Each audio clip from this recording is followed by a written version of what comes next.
আসসালামু আলাইকুম ওয়া রাহমাতুল্লাহি ওয়া বারাকাতুহু। আলহামদুলিল্লাহি রাব্বিল আলামিন ওয়াসসালাতু ওয়াসসালামু আলা রাসূলিহিল কারীম ওয়া খাতামান নাবিয়্যিন নবিয়িনা মুহাম্মদ ওয়া আলা আলিহি ওয়া সাহবিহি আজমাইন। সুপ্রিয় দর্শক, পৃথিবীর যে প্রান্ত থেকে আপনারা এই মুহূর্তে এটিএন বাংলার টিভি স্ক্রিনের সামনে আছেন, সকলকে স্বাগত জানাচ্ছি এটিএন বাংলার নিয়মিত আয়োজন ইসলামী সাওয়ালজবাব। এই সরাসরি আয়োজনে আপনি আপনাদের জীবন ঘনিষ্ঠ যে কোনো ধরনের প্রশ্নের জবাব ইসলামিক শরিয়ার আলোকে জানতে কোরআনুল কারীম এবং সহিহ সুন্নাহর ভিত্তিতে আপনি সরাসরি প্রশ্ন করে আপনি আপনার প্রশ্নের জবাব জানতে পারবেন। প্রশ্ন করুন, আমাদের স্ক্রিনে যে নির্ধারিত নাম্বার রয়েছে সেখান থেকে আপনার প্রশ্ন করার সুযোগ পাচ্ছেন। আমি আছি আপনাদের সাথে একেএম ফিরোজ। আমাদের সাথে আজ স্টুডিওতে উপস্থিত আছেন শেখ প্রফেসর আনম রশিদ আহমদ মাদানী হাফিজাহুল্লাহ। আসসালামু আলাইকুম ওয়া রাহমাতুল্লাহি ওয়া বারাকাতুহু। ওয়া আলাইকুম আসসালাম ওয়া রাহমাতুল্লাহি ওয়া বারাকাতুহু। শেখ বারাকাল্লাহু ফীকুম। জাযাকাল্লাহু খাইরান। আপনাকে স্বাগত। আমাদের দর্শকদের সরাসরি আয়োজন ইনশাআল্লাহ আপনার কাছে আসবো দর্শকদের সরাসরি বিষয়গুলো জানবার জন্য। প্রিয় দর্শক, একটা বিষয় অবশ্যই আপনারা আমাদেরকে মনে করে সহযোগিতা করবেন, যারা আমাদের সাথে এই অনুষ্ঠানে আপনি প্রশ্ন করার সুযোগ পাচ্ছেন। যখন আপনি আমাদের সাথে সরাসরি কথা বলছেন তখন অবশ্যই মনে করে আপনি যে টিভি সেট দেখছেন, টেলিভিশনের ভলিউমটা কমিয়ে আপনি আমাদের সাথে কথা বলুন। এই অনুরোধ জানিয়ে বিসমিল্লাহ বলি ইনশাআল্লাহ আজিজ আমরা আজকে শুরু করবো। এর মধ্যে অনেকেই লাইনে ঢুকে গেছেন। শেখ, আমরা ইনশাআল্লাহ প্রশ্ন নিচ্ছি। বিসমিল্লাহ। জি বলুন দর্শক, কি প্রশ্ন আপনার? আসসালামু আলাইকুম। ওয়ালাইকুম সালাম ওয়া রাহমাতুল্লাহি ওয়া বারাকাতুহু। হুজুর, আমি ধরমপাড়া সুনামগঞ্জ থেকে ইনুস বলছিলাম। ইনুস সাহেব বলুন। হুজুর, আমার তিনটা প্রশ্ন। প্রথম প্রশ্নটা হলো যে এই মহারণার টাকা পরিশোধ না করা পর্যন্ত স্ত্রী হালাল হয় না, কথাটা কি সহিহ হাদিস দ্বারা সমর্থিত? দুই নম্বর প্রশ্ন হলো হুজুর, কিসের উপর ভিত্তি করিয়া মহারণা নির্ধারণ করা উচিত? আর তিন নম্বর প্রশ্ন হলো হুজুর যে মহরে ফাতিমি কাকে বলে? ঠিক আছে, ধন্যবাদ ইনুস সাহেব। আমরা শুনবো আপনার এই প্রশ্নের জবাব। শেখ ধারাবাহিকভাবে জবাব দিবেন ইনশাআল্লাহ। শেখ, ইনশাআল্লাহ আপনার কাছে আসছি। মোহতারাম যে এক এক করে প্রশ্নগুলি বললে আমরা শুনতে পারি ইনশাআল্লাহ। আল্লাহুম্মা লাকাল হামদু কামা ইয়ানবাগি লিজালালি ওয়াজহিকা ওয়া আযীমি সুলতানিক ওয়া সাল্লি ওয়া সাল্লিম আলা আবদিকা ওয়া রাসূলিক ওয়া আলিহি ওয়া সাহবিহি ওয়া মান তাবি'আহুম বিইহসানিন ইলা ইয়াউমিদ্দিন। আল্লাহুম্মা লা ইলমা লানা ইল্লা মা 'আল্লামতানা ইন্নাকা আনতাল আলিমুল হাকীম। ইউনুস সাহেবের তিনটি প্রশ্নই বর্তমান সময়ের জন্য আমি মনে করি গুরুত্বপূর্ণ। প্রথম কথা হচ্ছে, মাহারের অর্থ না দেওয়া পর্যন্ত স্ত্রী হালাল হয় না, এইভাবে কথাটা সঠিক না। তবে কারোর যদি মনে এই দুষ্টমি থাকে যে মোহর একটা ধরার বিধান আছে, ধরে নিল, এটা দেওয়া লাগবে না, এই যে না দেওয়ার একটা ইচ্ছা পোষণ করলো, তার জন্য স্ত্রী বৈধ হবে না। যে মেলামেশা করবে, এই মেলামেশার জন্য সে গুনাহগার হবে। কারণ বিবাহের অন্যতম শর্ত হচ্ছে মাহার নির্ধারণ করা, মহর পরিশোধ করা। হ্যাঁ, পরিশোধের ক্ষেত্রে শরিয়া তাকে এই সুবিধাটা দিয়েছে যে এটা বিলম্ব সে দিতে পারে, কিস্তিতে সে দিতে পারে, কিন্তু দিতেই হবে। আমাদের সমাজে যাকাতকে যেভাবে অবলিগেটরি মনে করা হয়, ফরজ মনে করা হয়, মাহারকে এইভাবে ফরজ মনে করা হয় না। এই জন্য সাধারণ মানুষদের চেয়ে বেশি দায়ী হচ্ছে আমরা যারা ইসলামকে মানুষের সামনে উপস্থাপন করি। এই বিষয়টাকে আমরা অত গুরুত্বের সাথে তুলে ধরি না। জি, পরবর্তী প্রশ্ন। কিসের ভিত্তিতে মোহরানা নির্ধারণ করা যেতে পারে? মহার তো দিবে স্বামী, নির্ধারণ করা হবে তার সামর্থ্য কতটা আছে। এখন আমাদের সমাজে একটা প্রবণতা যে বেশি করে ধরা, ছেলের পক্ষ থেকে যদি বলা হয় না এতটা তো দিতে পারবে না, না এটা তো একটা সামাজিকতা, সমাজে আমরা বলতে পারবো এই এত টাকা দেওয়া হয়েছে না। পুরোটাই নির্ভর করবে ওই ছেলের সামর্থ্যের উপরে। তবে সামর্থ্যটা আবার দেখতে হবে, এক্সিস্টিং সামর্থ্য একটা আর ভবিষ্যৎ সম্ভাবনাময় একটা। যেমন একটি ছেলে মেডিকেলে পড়তেছে, তার এক্সিস্টিং সামর্থ্য তত না, কিন্তু সে ডাক্তার হবে, ডাক্তার হয়ে সে ভালো উপার্জন করবে, ওইটাকেও বিবেচনায় নিতে হবে। এখন সে মেডিকেল পড়ে বা ইন্টার্নি করতেছে, তার কোনো ইনকাম নাই, ধরে দিল একটা, না না, তার ভবিষ্যৎটাও বিবেচনায় নিয়ে এরপরে নির্ধারণ করতে হবে। মাহরে ফাতেমি না, মাহরে ফাতেমি বলতে ফাতেমা রাদিয়াল্লাহু তাআলা আনহাকে যে মোহর দেওয়া হয়েছে, এটা হচ্ছে স্ত্রীকে ঠকানোর জন্য এই একটা কথা চালু আছে। তো মাহরে ফাতেমি না বলে ফাতেমা রাদিয়াল্লাহু তাআলা আনহার মার মোহরটা কেন বলা হয় না? মানে মাহরে খাদিজা বলা হয় না কেন? খাদিজা রাদিয়াল্লাহু তাআলা মোহর ছিল রাসূল সাল্লাল্লাহু আলাইহি ওয়াসাল্লাম 20টি তরুতাজা উট ছিল। এখন যদি আজকের মার্কেটে 20টি তরুতাজা উঠ, হ্যাংলা পাতলা দুর্বল উঠ না, যেগুলি আমাদের দেশে কোরবানির হাটে উঠে, একদম তরুতাজা বলছে, বাকরা বলছে, তো সে 20টি উটের দাম কত হইতে পারে? এক একটা 20 লাখ টাকার কম না। তাহলে 20 লাখ ফুরুন 20, তো ওইটা কেন আনে না? শুধু মাহারে খাদিজা, মাহারে ফাতেমা, আচ্ছা আমরা ফাতেমা বাদ দিই, ফাতেমা তো রাসূল সাল্লাল্লাহু আলাইহি ওয়াসাল্লামের মেয়ে, রাসূল সাল্লাল্লাহু আলাইহি ওয়াসাল্লামের স্ত্রী ছিলেন খাদিজা, প্রথম স্ত্রী, সবচেয়ে ভালোবাসার স্ত্রী, সবচেয়ে নির্ভর করার মতো স্ত্রী। যে বছর তিনি মারা গিয়েছেন, এই বছরটাকে দুঃখের শোকের বছর বলা হয়। রাসূল সাল্লাল্লাহু আলাইহি ওয়াসাল্লাম পরবর্তী বিয়ে আরও করেছেন, কিন্তু খাদিজাকে তিনি ভুলেন নাই। আয়েশা রাদিয়াল্লাহু আনহা এক পর্যায়ে বলেছেন যে আপনার খাদিজার যে এত প্রশংসা করেন, মনে হয় যে খাদিজা ছাড়া দুনিয়াতে আর কোনো নারীই নেই। রাসূল বললেন হিয়া কানাত, তিনি এমনটি ছিলেন। এটা সহিহ বুখারী এবং সহিহ মুসলিমের হাদিস। জি, আমরা একটা প্রশ্ন নেব। জি দর্শক বলুন। আসসালামু আলাইকুম। ওয়ালাইকুম আসসালাম ওয়া রাহমাতুল্লাহি ওয়া বারাকাতুহু। আমার দুটো প্রশ্ন। আমার প্রথম প্রশ্ন যে আমাদের কাপড়ে তো মশা রক্ত লেগে গেলে শুনছি যে নামাজ হয়ে যাবে, নামাজ পড়তে হলে। এখন আমার প্রশ্ন যে মশা অনেক সময় ঘেঁটে শরীরে লেগে যায়, আমরা তো অবশ্যই এটা ধুয়ে নেব, কিন্তু এটা নাপাক কিনা আমি এটা জানতে চাচ্ছি। মশার শরীরটা যদি কাপড়ের সাথে ঘেঁটে যায়, মশার শরীরটা নাপাক কিনা, বুঝতে পেরেছি? মশার রক্ত এবং শরীর। আমার আরেকটা প্রশ্ন যে আপনাদের কাছে শুনেছি যে যতক্ষণ বাবা মার জন্য দোয়া না চাওয়া হয় ততক্ষণ বান্দার দোয়া কবুল করা হয় না। তো আমরা কিভাবে এই দোয়াটা করব? আগে নিজের জন্য দোয়া চেয়ে পরে বাবা মার জন্য করব, নাকি আগে বাবা মার জন্য করে নিয়ে তারপর করব? আর এমনি প্রতিনিয়তই তো আমরা দোয়া করতে থাকি আল্লাহর কাছে, তো সারাদিনই চাই, সেই ক্ষেত্রে কি অবস্থা? ঠিক আছে, ধন্যবাদ। আমরা শুনবো। এর আগে একটি প্রশ্ন এক দর্শক জানতে চেয়েছিলেন ফোন করে, যে এহরাম বেঁধে কেউ এখান থেকে ওমরার নিয়তে গেল, কিন্তু গিয়ে ওখানে গিয়ে সে খুব টায়ার্ড হয়ে পড়লো। সে বলে যে আমি এখন একটু রেস্ট নিয়ে আমি পরে করব। সেটা বলতে গেলে একটা লম্বা রেস্ট নেওয়ার পরে তাহাজ্জুদের পরে সে নিয়ত করলো যে আমি তাহাজ্জুদের পরে ওমরা করব। এই যে তার এই নিয়তে কি রেস্ট নিয়ে তাহাজ্জুদের পরে গিয়ে সে ওমরা করতে পারবেন কি, ওমরা হবে কিনা? জি, ভালো প্রশ্ন।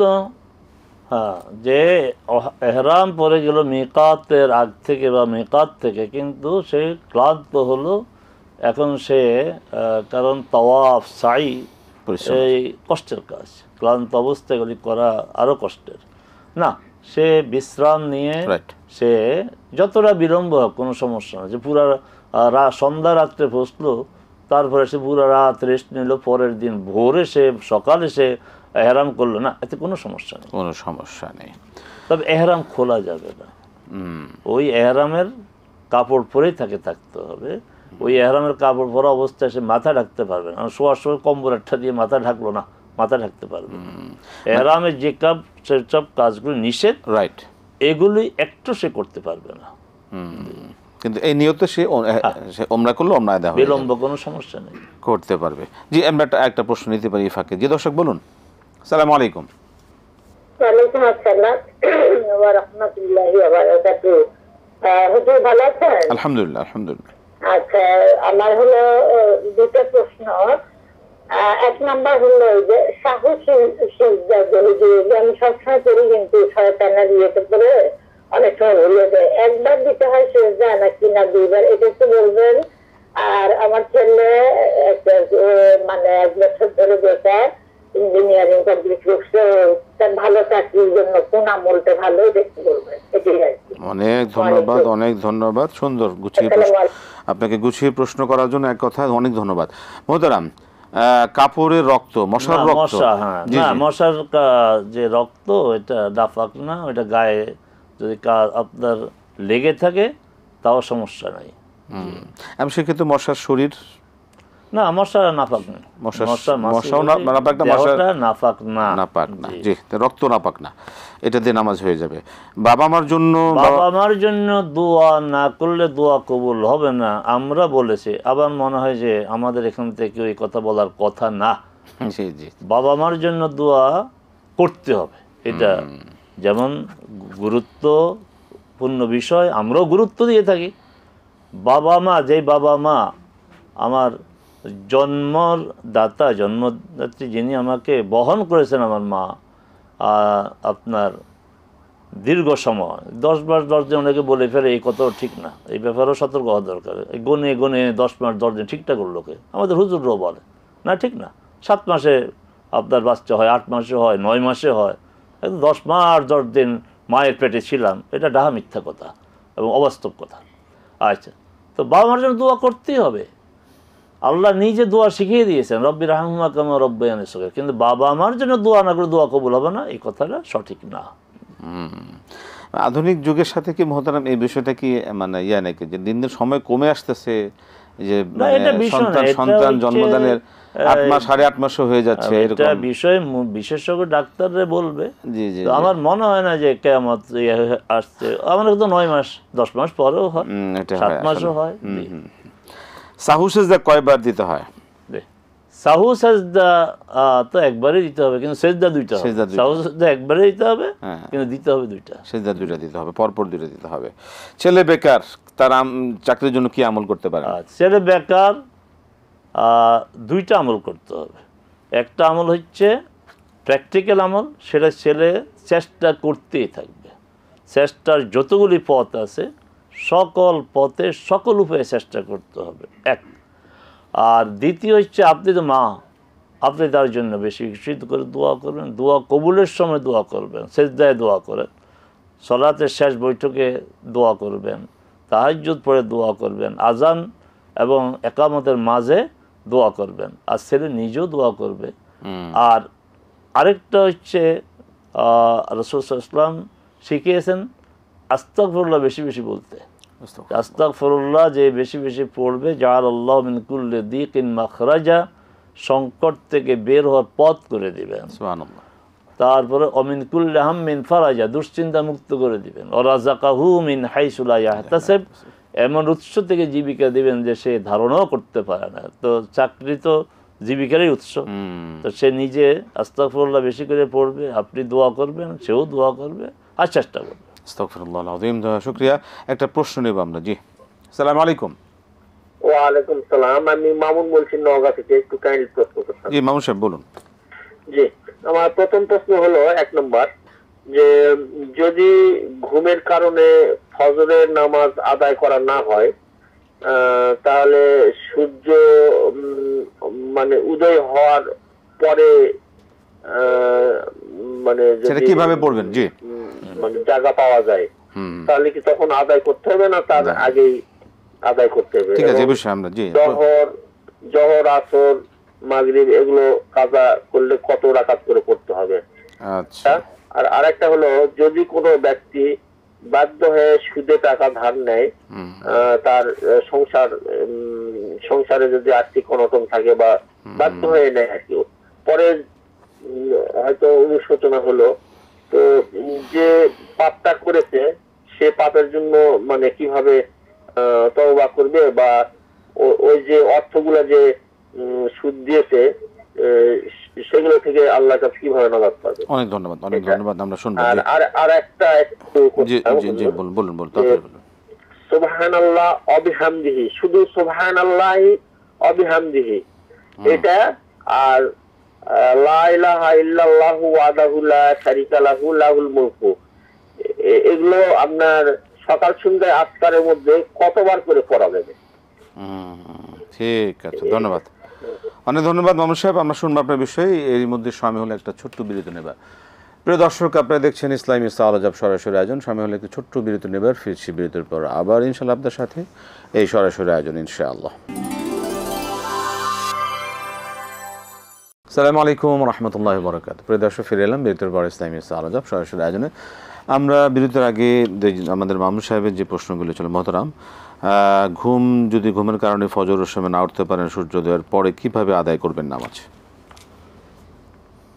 এ বিষয়ে মৌলিক কথা হচ্ছে, মুমিন সলাত আদায় করবে, তাকে সলাত আদায় করতেই হবে, ইচ্ছা করে কোনো সলাত বাদ দিতে পারবে না। রাসূল খুব কঠিন ভাষায় বলেছেন, মান তারাকা সলাতা মুতাআম্মিদান ফাকাদ বারিয়াত মিন জিম্মাতিল্লাহি ওয়া রাসূলিহি। ইচ্ছা করে সলাত বাদ দেবে, সে আল্লাহ এবং আল্লাহ রাসূলের দায়িত্ব থেকে বেরিয়ে গেল। আল্লাহর দায়িত্ব, রাসূলের দায়িত্ব বেরিয়ে গেলে কি অবস্থা হবে? ভয়াবহ অবস্থা। দুটি কারণে সলাত আদায়ে অক্ষম হতে পারে, সলাত বাদ দিতে পারে না, অক্ষম হতে পারে, অপারগ হতে পারে। একটা হচ্ছে যেটা আপনি বলছেন ঘুম, আর একটা হচ্ছে ভুলে যাওয়া। ঘুমের কারণে ফজরের সলাত যদি আপনি পড়তে না পারেন, তা আপনার দায়িত্ব হচ্ছে যখনই জাগবেন তখনই সলাত আদায় করবেন। তখন কি সূর্য উঠতেছে না সূর্য উঠে গেছে না উঠা ভাব, না, ওগুলির দিকে ওই বিবেচনা যাওয়া যাবে না। সূর্য উঠা অবস্থায় সলাত আদায় করা যাবে না, মানে স্বাভাবিক সলাত, যে সূর্য উঠতেছে আপনি সলাত আদায় করলেন, প্রয়োজন। কিন্তু এটা সলাত আপনার উপর ফরজ। এই ফরজ সলাতের আদায়ের জন্য সূর্য উঠবে, হারামুক্ত চলে যাবে, তারপরে পড়েন না, সাথে সাথেই পড়তে হবে। এক। আরেকটা প্রশ্ন হচ্ছেন, জোহর আসর যদি কাজা হয়, কাজা হবে কেন? কাজা হওয়ার কোনো সুযোগ নেই। যদি হয় ওই কারণে হবে, আপনি ক্লান্ত, ভাবছেন যে আমি জোহরটা পড়ে, কিন্তু এমন ঘুম আসলো, লম্বা ঘুম, উঠে দেখুন না জোহরের সময় নেই, তখন আপনাকে 4 রাকাতেই পড়তে হবে। কিন্তু নামাজ আপনি 4 ওয়াক্ত সলাত কাজা, এটা তো হয় না। রাসূলের জীবনে, সাল্লাল্লাহু আলাইহি ওয়াসাল্লামের জীবনে একবারে এটা ঘটেছিল। সেটা হচ্ছে আপনার যুদ্ধকালীন সময়ে, খন্দক যুদ্ধকালীন সময় মুশরিকরা সামনে ছিল, এই কারণে তিনি সলাত আদায় করতে পারেননি। 23 বছরের জীবনে ঘটনা কিন্তু একটা। এরপরে কিন্তু আবার ওই সুযোগটা নেই। এই সুযোগের পরবর্তী সলাতুল খৌফ এর আয়াত নাযিল হয়েছে যে না, ওই যুদ্ধ অবস্থায় পড়তে হবে সলাত বাদ দেওয়া যাবে না। সামনের শত্রু, এই শত্রুকে সামনে রেখে মুসলিম বাহিনী 2 ভাগে ভাগ হবে, 1 ভাগ শত্রুকে মোকাবেলা করবে, আরেক ভাগ সলাত আদায় করবে। এ ব্যাপারে বিস্তারিত বিধান আছে। অতএব আপনি বলছেন জোহর, আসর, মাগরিব, এশা, না, এই একসাথে 4 রাকাত 4 ওয়াক্ত সলাত বাদ যাওয়ার কোনো সুযোগ নেই। কোনো কারণে নিরুপায় হয়ে যদি সুদের টাকা গ্রহণ করে, সেটাকে কিভাবে? আচ্ছা, আপনার হারাম অর্জন করা যাবে না, হারাম খাওয়া যাবে না। হারামের ব্যাপারে কঠিন ভাষায় কোরআন সুন্নাতে কথা বলা হয়েছে। তবে একটি মূলনীতি বলা হয়েছে, আল্লাহ সুবহানাহু ওয়া তাআলা তার বান্দাদেরকে তো কষ্ট দিচ্ছেন না, যে বলছে যে তুমি যদি এমন অবস্থায় পতিত হও যে হারাম ছাড়া উপায় নাই, তখন হারামটা তুমি খেতে পারবা। তবে যদি তুমি বাধ্য হয়ে সীমা লঙ্ঘন করবে না, যতটুকু ততটুকু, এবং তোমার মধ্যে কোনো তৃপ্তিবোধ থাকবে না, তোমার মধ্যে থাকবে অতৃপ্তি, মনের মধ্যে জ্বালা থাকবে, হারে আমি হারামটা করলাম। তো সুদের ব্যাপারও তাই। যদি কোনো উপায় না থাকে প্রয়োজন পূরণের জন্য, ওই বাড়ি করার জন্য না, জায়গা কেনার জন্য না, নিজের ফ্ল্যাট কেনার জন্য না, আপনার উপায় থাকে না, আমি ক্ষুধার্ত, উপায় থাকে না আমার পরনের কাপড় নাই, উপায় থাকে না আমার বাসার কেউ অসুস্থ, চিকিৎসা প্রয়োজন, এই অবস্থায় আপনার যতটুকু প্রয়োজন, বেশি না, ততটুকু, এবং সামর্থ্য হওয়ার সাথে সাথে এটাকে ফেরত দিতে হবে। সুবহানাল্লাহ বিহামদি, লা ইলাহা ইল্লাল্লাহু ওয়াহদাহু, সুবহানাল্লাহ বিহামদিহি, এটা সকালে 100 বার সূর্য ওঠার আগে, আর সন্ধ্যায় 100 বার সূর্য ওঠার আগে। লা ইলাহা ইল্লাল্লাহু ওয়াহদাহু লা শারীকা লাহু, লাহুল মুলকু ওয়া লাহুল হামদু ওয়া হুয়া আলা কুল্লি শাইইন কাদির, 10 বার সকালে, 10 বার বিকালে, আর 10 বার ফজরের পরে, 10 বার সন্ধ্যার পরে। এখানে আমরা কথা বলি, অনেকেই বলেন যে ফজরের পরে মানে সকাল। আমি বিনয়ের সাথে বলি, হাদিস তো 2টা, ফজরের পরে 10 বার, আবার সকালে 10 বার, তো 20 বার হলো। তা আপনি যদি ফজরের পরটাকে সকাল ধরেন তাহলে ওই 10-এর অবস্থা কী হবে, এগুলি বুঝতে হবে। আসলে সবগুলি হাদিসের বক্তব্যকে সামনে রেখে বুঝতে হবে। এটা নিজের দায়িত্বে এ কথাটা বলার সুযোগ নাই সকাল মানে ফজরের পর, সন্ধ্যা মানে মাগরিবের পর। আমরা শুনি অনেক আলেমের কথা বলে, তাহলে তাদের কাছে আমি বিনয়ের সাথে প্রশ্ন, রাসূল তো 2টা হাদিসে 2ভাবে বলছেন, সকালে 10 বার লা ইলাহা ইল্লাল্লাহু ওয়াহদাহু লা শারীকা লাহু লাহুল মুলকু ওয়া লাহুল হামদু ওয়া আলা কুল্লি শাইইন কাদির, ফজরের পরে 10 বার। তাহলে আমি যদি ফজরের পরটাকে সকাল ধরি তাহলে এই 10 বার তো বাদ গেল, এটা ঠিক না। সকাল হচ্ছে ফজরের ওয়াক্ত হওয়ার শুরু থেকে সূর্য উদয় পর্যন্ত, আর সন্ধ্যা হচ্ছে আসরের সময় থেকে সূর্যাস্ত পর্যন্ত। তাহলে আমার 10-10-20 ঠিক থাকবে, নতুবা 20 ঠিক থাকবে না। সকাল সন্ধ্যা। জি, আমরা প্রশ্ন নিচে দর্শক বলুন। আসসালামু আলাইকুম। আসসালামু আলাইকুম। ওয়ালাইকুম সালাম রহমতুল্লাহ। বলুন বলুন কি প্রশ্ন আপনার? যে যদি সফরে থাকি তাহলে কি নফল নামাজ পড়া যাবে? কিসে আরেকবার বলবেন? সফরে থাকলে নফল নামাজ পড়া যাবে, যেমন দোহার নামাজ, সফরে না। তারপরে চাষের নামাজ। ঠিক আছে, ধন্যবাদ। আর কোনো প্রশ্ন? আর একটা প্রশ্ন, রোজা যদি ফরজ রোজা পুরা মাস না থাকি, মানে খেয়াল ছিল না যে এই রোজাগুলো থাকি নাই, কিন্তু এই রোজাগুলো কিভাবে থাকবো, একটা থাকবো না ভেঙে ভেঙে থাকলেও হবে, বা মাসের 3টা রোজা বা নফল 2টা রোজা এর সাথে মিলাই থাকতে হবে নাকি? মানে ফরজ রোজা যেগুলো ছুটে গিয়েছে সেটা যেগুলো না 1 মাস বাচ্চা হওয়ার কারণে, বাচ্চা হয়েছে পরের মাসে রমজান ছিল, সেগুলো কিভাবে আদায় করবেন, এই তো? জি জি জি। ঠিক আছে, এই রোজাগুলো কিভাবে আদায় করবো? ঠিক আছে, ধন্যবাদ। আমরা শুনছি আপনার বিষয়ে। জি শুনুন, আপনিও শুনলেন সফরে নফল নামাজ পড়া যাবে কিনা? সফরে নফল পড়া যাবে না কেন? পড়া যাবে, এবং যানবাহনে থাকা অবস্থাও সালাত আদায় করা যাবে। এটা একটা চমৎকার এক সুন্নাহ। অথচ আমরা যারা আলেম হিসেবে পরিচিত, আমরা এই সুন্নাহটাকে আমাদের যাদের সামনে আমরা ইসলামের বিভিন্ন বিষয়ে তুলে ধরি এই কথাটা বলি না। রাসূল সাল্লাল্লাহু আলাইহি ওয়াসাল্লাম যানবাহন অর্থ কি? তার উটে থাকা অবস্থায় তিনি সালাত আদায় করতেন যতক্ষণ তার উজু থাকতো, এবং ওই সালাতের জন্য ক্যাবলা শর্ত না, দাঁড়ানো শর্ত না, তারপরে রুকু সেজদা ইশারায়। কত সুন্দর একটা বিধান যে আমি সফরে থাকবো, ওই অবস্থা আমি আমার রবের সাথে আমার সম্পর্ক থাকবে। কিন্তু এখন এই সময়ে ওই উটের চেয়ে তো আরও নিরাপদে থাকি আমরা। গাড়ি বলি, বিমান বলি, বাস বলি, নিজের গাড়ি বলি, কই এই সুন্নাহর অনুসরণ কি আছে? আলেমদেরই নেই, অন্যদের কথা কি বলবো?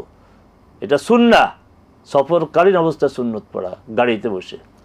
আচ্ছা, এখন একটা কথা হচ্ছে কি, এই যে রাওয়াতে যেগুলিকে বলা হয় সুন্নতে মুআক্কাদা, ফজরের আগে 2 রাকাত, এক হাদিসে 12 রাকাত, আর এক হাদিসে আসে 10 রাকাত।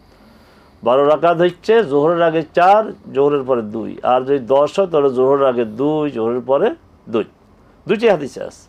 তো বেশি করে তো ভালো। হ্যাঁ, এই সুন্নতগুলির ব্যাপারে ছাড় আছে, যে এই সুন্নতগুলি স্বাভাবিকভাবে যেই গুরুত্ব থাকে, সফর অবস্থায় গুরুত্ব থাকে না। কেউ যদি পড়তে না চায় তাহলে সে পড়বে না। ইবনে ওমর রাদিয়াল্লাহু তাআলা বলছেন, আমি রাসূল সাল্লাল্লাহু আলাইহি ওয়াসাল্লামের সাথে সফর করেছি, আবু বকর রাদিয়াল্লাহু তাআলার সাথে সফর করেছি, বাবা ওমরের সাথে সফর করেছি, তাদেরকে ফজরের 2 রাকাত সুন্নত ছাড়া আর কোনো সুন্নত আমি পড়তে তাদেরকে দেখি নাই। তাহলে বোঝা গেল ফজরের 2 রাকাত সুন্নত পড়তে হবে, আর নফল আপনি স্বাধীনভাবে পড়তে পারেন, কোনো সমস্যা নেই। ফরজ রোজা ছুটে গেলে সেটা কিভাবে আদায় করতে? হ্যাঁ, আপনি পরে প্রশ্ন আপনার, আমি তো অবাক হয়ে গেলাম, আপনি বললেন যে ভুল বশত যদি 1 মাস রোজা ছেড়ে দেয়, পরে আপনি বলছেন বাস সরকার না, ভুল বশত এটা হতেই পারে না। হ্যাঁ, এটা জেনুইন।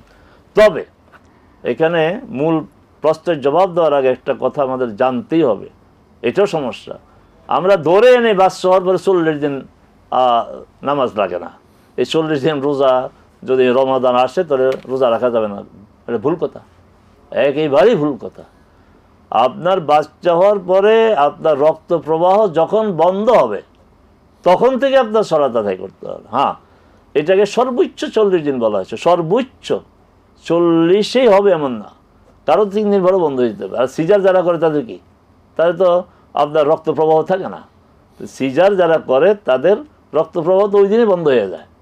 অতএব এই বিষয়টা ভালোভাবে বুঝতে হবে, 40 দিন এটা কোনো নিয়মিত কোর্স না, ম্যাক্সিমাম 3 দিন হইতে পারে, 5 দিন হইতে পারে, 10 দিন হতে পারে, 2 দিন হইতে পারে, আর সিজার হলে তো একদিন নেই, সব শেষ। অতএব এই বিষয়টা খেয়াল রাখতে হবে। হ্যাঁ, আপনার না জানার কারণে জানে না যে আপনার ওই সময় কি অবস্থা ছিল। যদি না জানার কারণে তো বিষয়টা হয়ে থাকে, তাহলে এই আপনার 29 দিন ছিল না 30 দিন ছিল, আপনি যখন এই রমজান পেয়েছিলেন ওইভাবে আপনি এই রোজাগুলি রেখে দিবেন না, ফরজটা আগে আদায় করতে হবে। অন্যান্য নফল রোজার আগে ফরজ রোজাটা আগে আদায় করতে হবে। সেক্ষেত্রে যদি নফল রোজা সোমবার, বৃহস্পতিবার, আইয়ামে বিদ, এটা আপনার সওয়াব পাবেন। আপনি ওই দিনগুলোতে রাখলে শাওয়ালের 6টা রাখলেন, কিন্তু নিয়ত হবে আমার ফরজ রোজা। আপনাকে বাড়তি সওয়াব আল্লাহ দিতে পারেন, আল্লাহ তো দেন বান্দাদেরকে, ডানে বামে খালি দিতেই থাকেন আল্লাহ, আমরা নিতে পারি না। সেটাই। জি জি, আমরা আপনার প্রশ্ন নিচ্ছি, দর্শক বলুন। আসসালামু আলাইকুম। আসসালামু আলাইকুম। ওয়ালাইকুম আসসালাম ওয়া রাহমাতুল্লাহ। জি, আমার একটা প্রশ্ন হলো, হ্যালো, জি শুনি, আমরা শুনছি, বলুন। আমার একটা প্রশ্ন হচ্ছে যে টয়লেটে থাকা অবস্থায় অবস্থায়, হ্যালো, জি অবস্থায় থাকা অবস্থায় যদি আজান শোনা যায়, আজান শুনলে কি করবেন? হ্যাঁ, সেক্ষেত্রে কি আপনি জবাব দিবেন কিনা? জি। আবার আরেকটা প্রশ্ন হচ্ছে যে মা বাবার নামে যে দান সৎকার করা হয়, দানকারী কি এটা সব পায় কিনা? বাবা মার নামে দিলে নিজে সওয়াব পাবেন কিনা? জি, ধন্যবাদ ধন্যবাদ, আমরা শুনছি আপনার বিষয়ে। ওয়ালাইকুম সালাম। মোহতারাম, আপনি এই ওয়াশরুমে আছেন, কি অবস্থায় আছেন? আপনি যদি প্রাকৃতিক প্রয়োজন সারতেছেন, এই সমস্ত জবাব দেওয়ার প্রশ্নই ওঠে না। কিন্তু আপনি টয়লেটে আছেন, আমাদের দেখেন এখন যে ওয়াশরুমগুলো এগুলি পবিত্র, কারণ ফ্ল্যাশ করা হয়, পানি দেওয়া হয়। আপনি ওখানে কাপড় ধুচ্ছেন, বেশি নেই, আজান হচ্ছে না, জবাব দিতে পারবেন, কোনো সমস্যা নেই। এই জায়গাটা তো নাফাক না, কিন্তু গোসল অবস্থা করছেন, গোসল অবস্থায় আছেন, হ্যাঁ দিতে পারেন, অজু করছেন, এই ফাঁকে ফাঁকে এগুলি করতে পারেন। জি, আমরা পরবর্তী প্রশ্ন যেটা হলো যে বাবা মার নামে যদি, কেন নয়, বাবা মার পক্ষে নামে দিচ্ছেন, কিন্তু এখন দুইটা মানে উৎস হতে পারে। একটা হচ্ছে বাবা মার সম্পদ থেকে আপনি দিচ্ছেন, এই একটা হইতে পারে। আরেকটা হচ্ছে আপনার উপার্জন থেকে দিচ্ছেন। তাহলে বাবা মার সম্পদ থেকে আপনি দিচ্ছেন, এই যে দিচ্ছেন, এই যে সময়টা, এই যে প্রক্রিয়াটা, এই জন্য আপনি সওয়াব পাবেন, অবশ্যই পাবেন। আর আপনার উপার্জন থেকে দিলে তো এটা সওয়াব আপনার পাওয়ারই কথা। বাবা মার নামে করছেন, বাবা মা সওয়াব পাবে। আপনার উপার্জিত অর্থ থেকে আপনি যে এই যে আপনার মোহমুক্ত হয়ে সম্পদের প্রতি দিচ্ছেন, হ্যাঁ আপনি সওয়াব পাবেন অবশ্যই অবশ্যই, আল্লাহ সওয়াব। এখানে প্রশ্ন করে বলতে হয় যে বাবা মা বা কারো পক্ষ থেকে যাতে উমরা করেন বা হজ করেন, এই প্রশ্ন পেয়েছি এক জায়গায় যে আমার সওয়াব হবে কেন? কেন হবে না? এই যে আপনার কষ্টটা, আপনি এহরাম পড়তেছেন, এহরাম অবস্থায় নিষিদ্ধ অনেক বিষয় থেকে বিরত থাকতেছেন, ওখানে তাওয়াফ করবেন, সাই করবেন, আপনার দেহের উপরে যে ধকলটা যাচ্ছে, আপনি যে সময়টা দিচ্ছেন, এটা আপনি দিচ্ছেন না, আপনি সওয়াব পাবেন।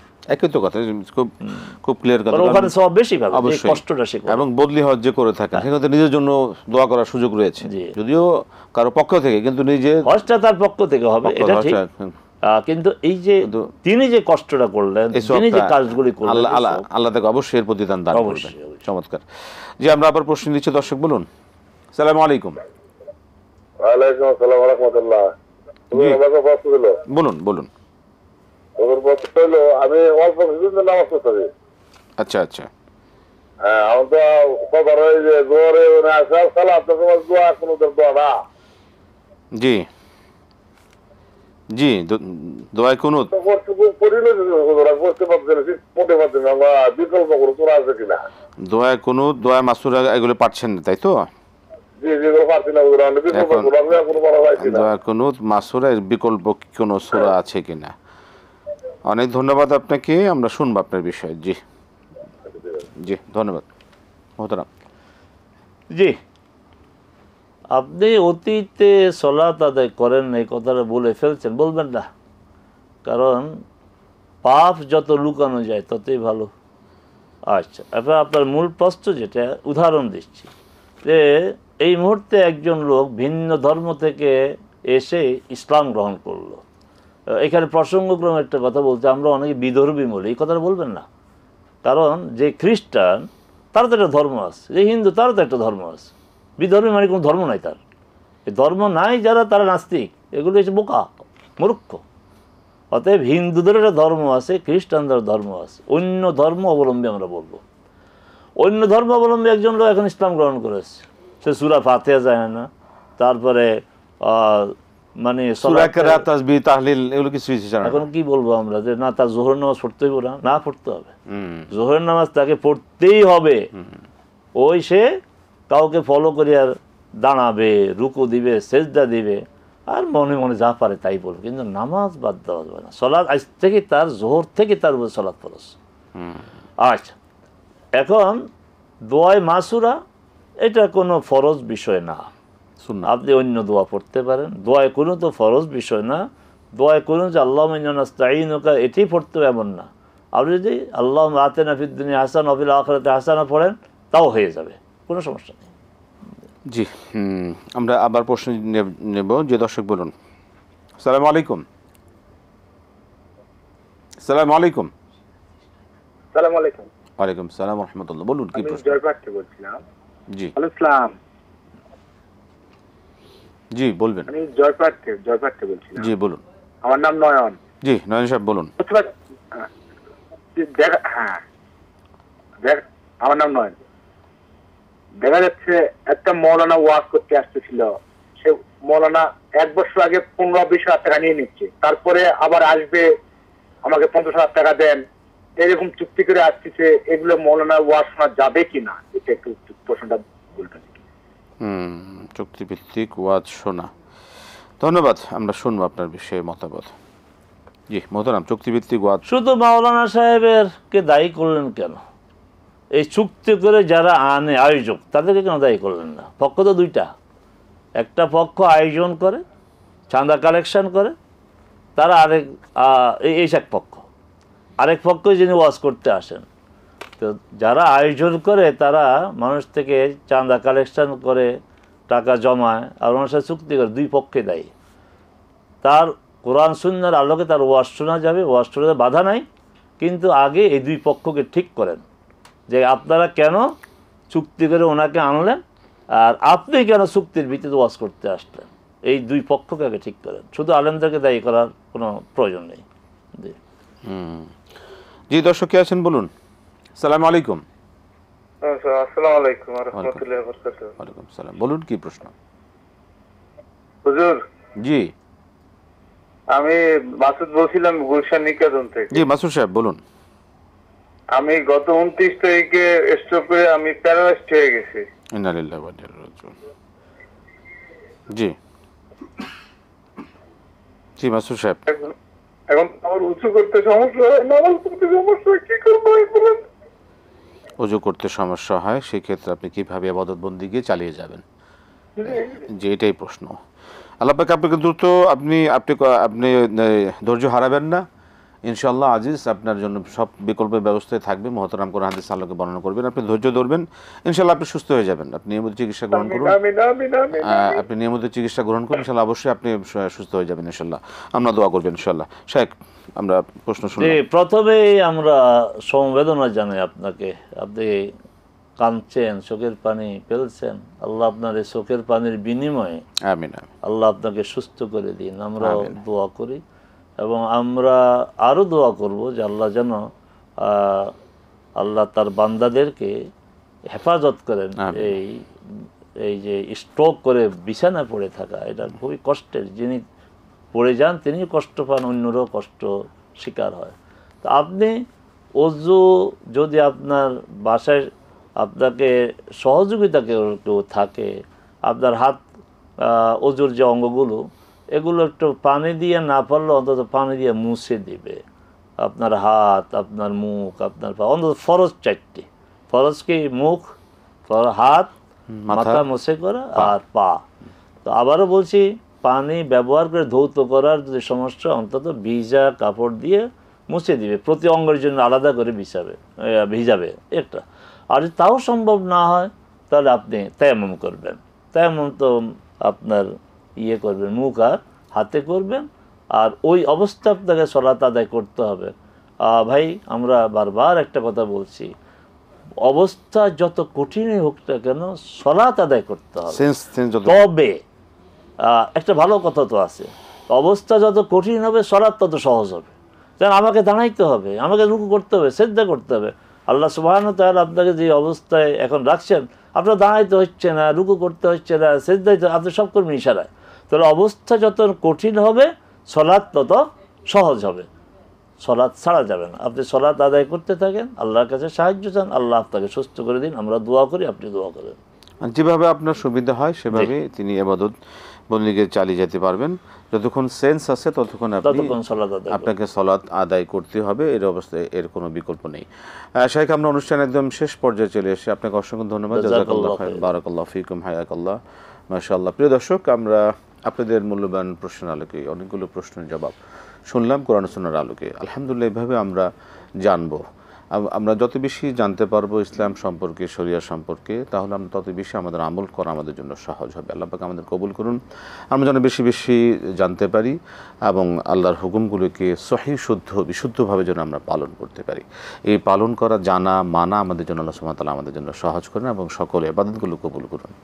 প্রিয় দর্শক, আজকে সময় শেষ হয়ে গেল। অনেকে লাইনে ছিলেন না, আজকে সুযোগ হলো না। ইনশাআল্লাহ আগামীতে আপনারা চেষ্টা করবেন। ইনশাআল্লাহ যে এই অনুষ্ঠান অব্যাহত থাকবে।